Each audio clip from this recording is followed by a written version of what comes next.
हमारी आज की कहानी है महर्षि वेदव्यास के जन्म की कहानी है।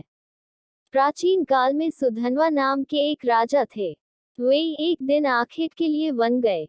उनके जाने के बाद ही उनकी पत्नी रजस्वला हो गई। उसने इस समाचार को अपनी शिकारी पक्षी के माध्यम से राजा के पास भिजवाया।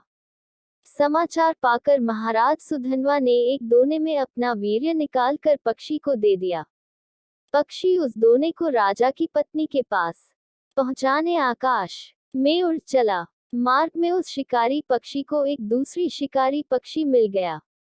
दोनों पक्षियों में युद्ध होने लगा। युद्ध के दौरान वह दोना पक्षी के पंजे से छूटकर यमुना में जा गिरा। यमुना में ब्रह्मा के शाप से मछली बनी एक अप्सरा रहती थी।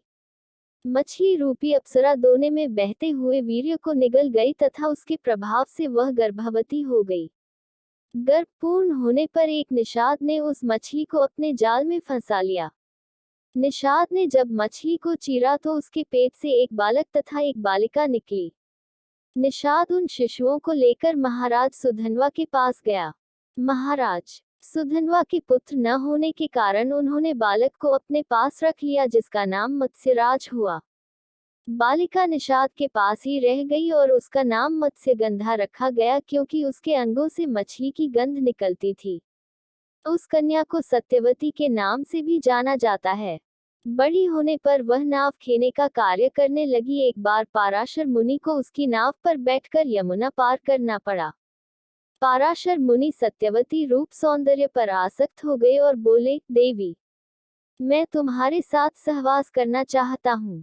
सत्यवती ने कहा, मुनिव, आप ब्रह्मज्ञानी हैं और मैं निषाद कन्या, हमारा सहवास संभव नहीं है। तब पाराशर मुनि बोले, बालिके, तुम चिंता मत करो, प्रसूति होने पर भी तुम कुमारी ही रहोगी।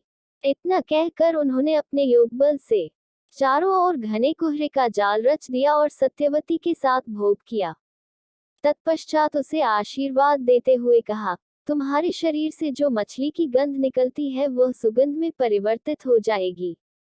समय आने पर सत्यवती गर्भ से वेदांगों में पारंगत एक पुत्र हुआ।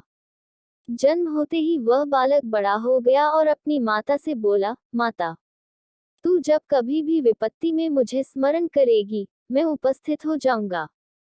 इतना कहकर वे तपस्या करने के लिए द्वैपायन द्वीप चले गए। द्वैपायन द्वीप में तपस्या करने तथा उनके शरीर का रंग काला होने के कारण उन्हें कृष्ण द्वैपायन कहा जाने लगा। आगे चलकर वेदों का भाष्य करने के कारण वे वेदव्यास के नाम से विख्यात हुए।